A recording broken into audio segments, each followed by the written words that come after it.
নমস্কাৰ প্ৰিয় দৰ্শক, প্ৰজ্ঞান ইউনিভাৰ্ছ চেনেলত আপোনালোকক সকলোকে স্বাগতম জনাইছোঁ। আজি আমি লৈ আহিছোঁ মেঘ ৰাশিৰ নৱেম্বৰ মাহৰ ৰাশিৰ ফলাফল। প্ৰিয় দৰ্শক, য'ত আমি আপোনাৰ জীৱনৰ প্ৰতিটো দিশৰ বিষয়ে আলোচনা কৰিম। ধন, কেৰিয়াৰ, শিক্ষা, পাৰিবাৰিক জীৱন, প্ৰেমৰ সম্পৰ্ক, স্বাস্থ্য আৰু ভ্ৰমণৰ পৰা আৰম্ভণি কৰি সকলো। কাৰণ নৱেম্বৰ মাহে আপোনাক বহুতো উত্থান পতন, কিছুমান নতুন আৰম্ভণি আৰু কিছুমান শিকনো আনে। গতিকে গ্ৰহৰ গতি কি, নক্ষত্ৰবোৰৰ দিশ, আপোনাৰ ভাগ্য কলৈ গৈ আছে জানো আহক। গতিকে পলম নকৰি আহক আমি ভিডিঅ'ৰ মাজলৈ সোমাই যাওঁ। প্ৰিয় দৰ্শক, প্ৰথমতে গ্ৰহৰ অৱস্থানৰ কথা কওঁ। এই মাহত আপোনাৰ ৰাশিৰ শাসক মংগল গ্ৰহ সপ্তম স্থানত থাকিব। এই মংগল গ্ৰহৰ অৱস্থানে আপোনাৰ আত্মবিশ্বাস বৃদ্ধি কৰিব, কিন্তু খং আৰু খৰখেদাও ক্ষতি কৰিব পাৰে। সূৰ্যদেৱ তুলা ৰাশিত থাকিব, যিটো আপোনাৰ সপ্তম স্থানৰ সৈতে জড়িত, আৰু এই পদটোৱে অংশীদাৰিত্ব আৰু সম্পৰ্কত প্ৰভাৱ পেলাব পাৰে। গতিকে এই মাহত আপুনি যোগাযোগৰ ক্ষেত্ৰত অলপ বেছি গুৰুত্ব দিব লাগিব। শুক্ৰ আপোনাৰ দশম স্থানত থাকিব, যিয়ে আপোনাৰ কেৰিয়াৰ আৰু পেছাদাৰী জীৱনৰ বাবে ভাল লক্ষণ, অৰ্থাৎ কৰ্মক্ষেত্ৰত আকৰ্ষণ আৰু সুযোগ দুয়োটাৰে বৃদ্ধি পাব। এই মাহত বুধ আপোনাৰ অষ্টম স্থানত থাকিব, যিয়ে মানসিক চঞ্চলতা আৰু গোপনীয়তাক সূচায়। আপুনি আপোনাৰ কথাবোৰ নিয়ন্ত্ৰণ কৰিব লাগিব, নহ'লে আপুনি কোৱা কথা এটা ডাঙৰ ভুল বুজাবুজিলৈ পৰিণত হ'ব পাৰে। বৃহস্পতি যদি চোৱা হয় ভাগ্যৰ ঘৰত থাকিব, যিয়ে আপোনাৰ বহু সময়ত ভাগ্য কঢ়িয়াই আনিব। বৈদেশিক পৰিক্ৰমা বা উচ্চ শিক্ষাৰ লগত জড়িত সকলৰ বাবে এই মাহটো অত্যন্ত গুৰুত্বপূৰ্ণ হ'ব।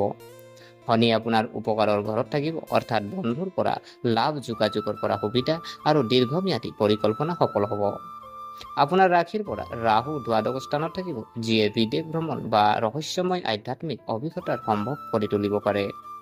সামগ্ৰিকভাৱে এই গ্ৰহৰ অৱস্থানে এই কথা সূচায় 2025 চনৰ নৱেম্বৰ মাহটো আপোনালোকৰ বাবে সংগ্ৰাম আৰু কৃতিত্ব দুয়োটাৰে মাহ হ'ব। প্ৰিয় দৰ্শক, এতিয়া আটাইতকৈ গুৰুত্বপূৰ্ণ অংশটোৰ কথা কওঁ, টকা। মেঘ ৰাশিৰ নৱেম্বৰ মাহটো টকাৰ ফালৰ পৰা অলপ দুৰ্বল হ'ব পাৰে। অৰ্থাৎ আপুনি টকা উপাৰ্জন কৰিব, কিন্তু আপুনি বহুত বেছি কষ্ট কৰিব লাগিব। কঠোৰ পৰিশ্ৰমৰ ফল নিশ্চয় হ'ব। আপুনি পাব, মাত্ৰ ধৈৰ্য ধৰিব।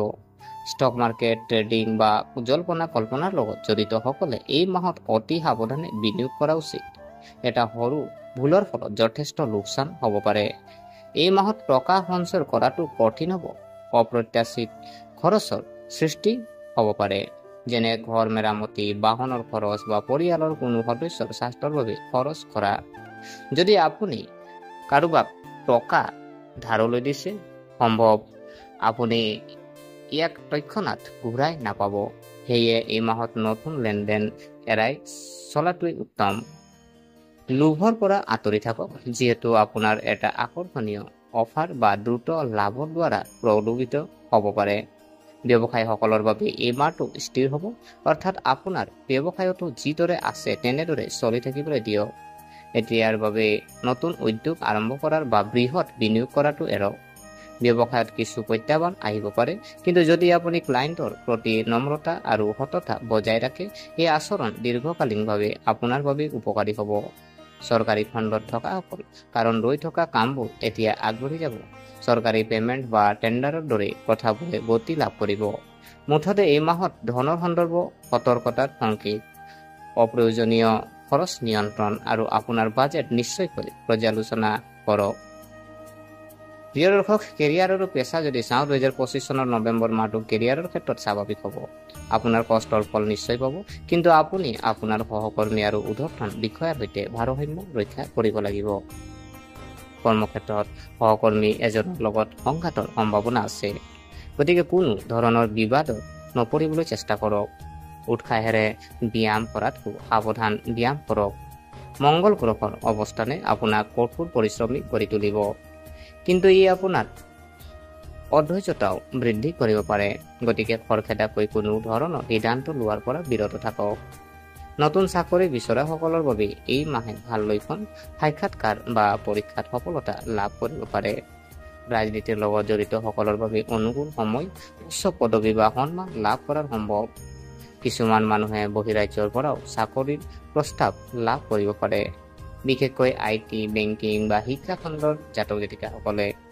ব্যৱসায়ীসকল ক্লায়েণ্টৰ সৈতে সম্পৰ্ক শক্তিশালী কৰিবলৈ পৰামৰ্শ দিয়া হৈছে, কিয়নো এই সম্পৰ্কবোৰ ভৱিষ্যতে তেওঁলোকৰ বাবে উপকাৰী হ'ব। 2025 চনৰ নৱেম্বৰ মাহত পৰিকল্পনা মাহ হিচাপে লওক। দীৰ্ঘম্যাদী লক্ষ্য নিৰ্ধাৰণ কৰক আৰু ক্ৰমান্বয়ে সেইবোৰৰ দিশে আগবাঢ়ি যাওক। এতিয়া ছাত্ৰ ছাত্ৰীৰ কথা কওঁ। মেঘ ৰাশিৰ অধীনত জন্মগ্ৰহণ কৰা আৰু পঢ়া শুনাত নিয়োজিত সকলৰ বাবে এই মাহটো অলপ চাহিদাপূৰ্ণ হ'ব। এই মাহত গ্ৰহৰ গতিবিধিয়ে সেই কথাৰ ইংগিত দিয়ে আপোনাৰ মনোযোগ সঘনাই বিচলিত হ'ব পাৰে। বন্ধু বান্ধৱীৰ যিহেতু লগত কঢ়িয়াই লৈ ফুৰি নিজৰ বহুমূলীয়া সময় নষ্ট নকৰিব। প্ৰতিযোগিতামূলক পৰীক্ষাৰ বাবে প্ৰস্তুতি চলোৱা ছাত্ৰ ছাত্ৰীসকলে কোচিং ইনষ্টিটিউট বা বিষয় বাছনি কৰাৰ সময়ত সাৱধান হোৱা উচিত। খৰখেদা ক্ষতিকাৰক হ'ব পাৰে। কলেজলৈ যোৱা ছাত্ৰ ছাত্ৰীসকলে কোনো ধৰণৰ বিবাদ বা সংঘাতৰ পৰা আঁতৰি থাকিব লাগিব, অন্যথা অনুশাসন সম্পৰ্কীয় সমস্যাৰ সৃষ্টি হ'ব পাৰে। উচ্চ শিক্ষাৰ প্ৰতি আগ্ৰহী বা বিদেশত অধ্যয়নৰ বাবে আগ্ৰহী ছাত্ৰ ছাত্ৰীৰ বাবে এই মাহে সুযোগ কঢ়িয়াই আনে। বৃহস্পতিৰ প্ৰভাৱে আপোনাৰ শিক্ষা শক্তিশালী কৰিব। মুঠতে যদি আপুনি কঠোৰ পৰিশ্ৰম কৰে তেন্তে সফলতা নিশ্চিত। মাত্ৰ মনোনিৱেশ কৰি থাকক আৰু নেতিবাচক কোম্পানী এৰক। পাৰিবাৰিক আৰু সামাজিক জীৱন যদি চাওঁ, এতিয়া আপোনাৰ পাৰিবাৰিক জীৱনলৈ আহোঁ। মেঘ ৰাশি স্থানীয় জাতক জাতিকাৰ বাবে পাৰিবাৰিক জীৱনৰ ক্ষেত্ৰত নৱেম্বৰ মাহটো স্বাভাৱিক হ'ব। পৰিয়ালত কোনো শুভ অনুষ্ঠান অনুষ্ঠিত হ'ব পাৰে, যেনে পূজা, শিশুৰ সফলতা বা কোনো শুভ অনুষ্ঠান। পুৰণি সম্পত্তি এটা ভাল দামত বিক্ৰী হ'ব পাৰে। যদি পৰিয়ালত সম্পত্তিৰ সন্দৰ্ভত কোনো বিবাদ হৈছিল, এই মাহত ইয়াৰ সমাধান হ'ব পাৰে।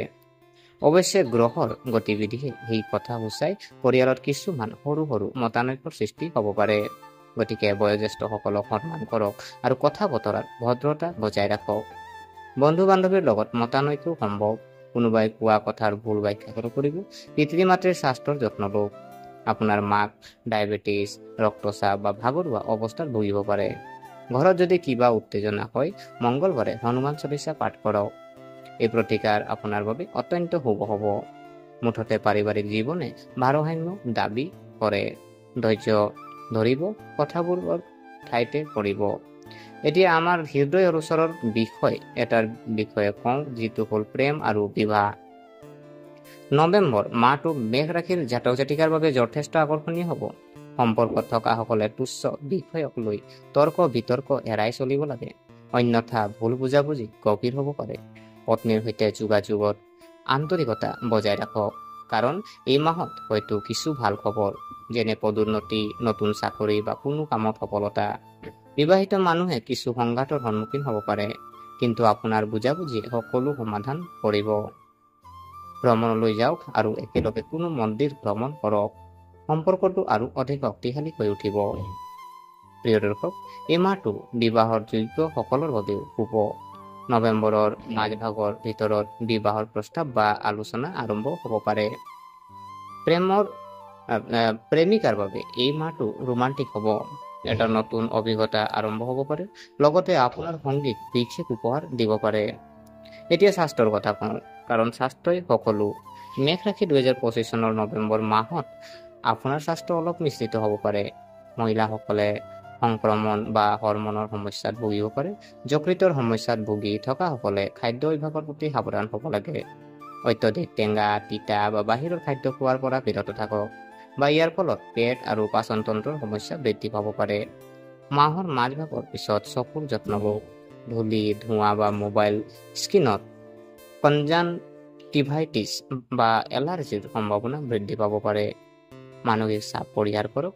কামৰ বোজাই আপোনাক ভাগৰুৱা কৰিব পাৰে, গতিকে টোপনি আৰু জিৰণি লোৱাত মনোনিৱেশ কৰক। সুস্বাস্থ্য বজাই ৰাখিবলৈ সতেজ ফল, নেমুৰ পানী আৰু ৰাতিপুৱা লঘু ব্যায়ামৰ আদি অন্তৰ্ভুক্ত কৰা। মংগলবাৰে ৰঙা কাপোৰ পিন্ধিব আৰু হনুমান মন্দিৰত ভাৰ্মিলিয়ন আগবঢ়াওক। এতিয়া ভ্ৰমণৰ কথা কওঁ। মেঘ ৰাশিৰ স্থানীয় জাতক জাতিকাৰ বাবে এই মাহটো অতি আকৰ্ষণীয় হ'ব। ভ্ৰমণৰ ক্ষেত্ৰত বন্ধু বা পৰিয়ালৰ সৈতে ধৰ্মীয় তীৰ্থযাত্ৰা কৰিব পাৰে। এই ভ্ৰমণে আপোনাক কেৱল আধ্যাত্মিকভাৱে নহয়, মানসিকভাৱেও শান্তি কঢ়িয়াই আনিব। ৰাহুকালত দীঘলীয়া যাত্ৰাৰ নামিব নালাগে। গ্ৰহ অৱস্থানে এই সময়ত কোনো দুৰ্ঘটনা বা অসুবিধাৰ সম্ভাৱনা থকাৰ কথা সূচায়। সাৱধানে গাড়ী চলাওক। অলপ অসাৱধানতাও আঘাত বা খৰচৰ সৃষ্টি কৰিব পাৰে। যদি আপুনি বিদেশ ভ্ৰমণৰ পৰিকল্পনা কৰিছে ই অলপ পলম হ'ব পাৰে, কিন্তু শেষত ভ্ৰমণ সফল হ'ব। বিশেষ জ্যোতিষৰ পৰামৰ্শ আৰু প্ৰতিকাৰ যদি চাওঁ, মঙ্গলবাৰে হনুমান চলিচা পাঠ কৰা, এজন দুখীয়া মানুহক ৰঙা মচুৰ দাইল দান কৰা, নিজৰ অফিচ বা ঘৰত ৰঙা সেইটো ৰুমাল মানে ৰঙা আপোনাৰ যিহেতু ঝাণ্ডা বা পতাকা আপুনি ৰাখক, আৰু প্ৰতিদিনে ৰাতিপুৱা 11 বাৰ ওম মংগলা ইয়ম নমঃ জপ কৰক। ওম মংগলাই নমঃ আপুনি জপ কৰক পাৰে, আৰু মাক দেউতাকৰ সেৱা কৰক। ইয়াৰ দ্বাৰা মংগলৰ দুখৰ পৰা সকাহ পাব। বুধ গ্ৰহৰ শুভ প্ৰভাৱ বৃদ্ধিৰ বাবে বুধবাৰে সেউজীয়া কাপোৰ পৰিধান কৰক। প্ৰিয় দৰ্শক, গতিকে মেঘ ৰাশি 2025 চনৰ নৱেম্বৰ মাহটো আপোনাৰ বাবে শিক্ষণ আৰু ভাৰসাম্যৰ মাহ। কঠিন পৰিশ্ৰমে আপোনাক সফলতা লৈ যাব, যদিও সংযম আৰু ধৈৰ্যই আপোনাৰ গন্তব্যস্থান নিৰ্ধাৰণ কৰিব। যিয়েই নকৰক বিশ্বাস বজাই ৰাখক, কাৰণ ভাগ্যই কেৱল সেইসকলকেহে অনুকূল কৰে যিসকলে কৰ্মত বিশ্বাস কৰে। মংগল গ্ৰহৰ আপোনাৰ লক্ষ্য আৰু আপোনাৰ কঠোৰ পৰিশ্ৰম আপোনাৰ সৰ্বশ্ৰেষ্ঠ অস্ত্ৰ। গতিকে বন্ধুসকল, এয়া আছিলে নৱেম্বৰ মাহত মেঘ ৰাশিৰ ফলাফল। গতিকে আশা কৰিছোঁ আপোনালোকে ভিডিঅ'টো চাই ভাল পালে। যদি এই ভিডিঅ'ই আপোনাক কিঞ্চিত মানুহ লাভান্বিত কৰিলে, তেনেহ'লে ভিডিঅ'টো লাইক কৰিব, শ্বেয়াৰ কৰিব আৰু কমেণ্টত লিখিব জয় হনুমান। আৰু যদিহে আপোনালোকে এতিয়ালৈকে আমাৰ চেনেলটো ছাবস্ক্ৰাইব কৰা নাই, এনে ভিডিঅ' পাই থাকিবৰ কাৰণে আমাৰ চেনেলটো ছাবস্ক্ৰাইব কৰি আমাক উৎসাহিত কৰিব বুলি আশা থাকিলে পুনৰ লগ পোৱাৰ প্ৰতিশ্ৰুতিৰে আজিলৈ আমি বিদায় মাগিলোঁ। ধন্যবাদ।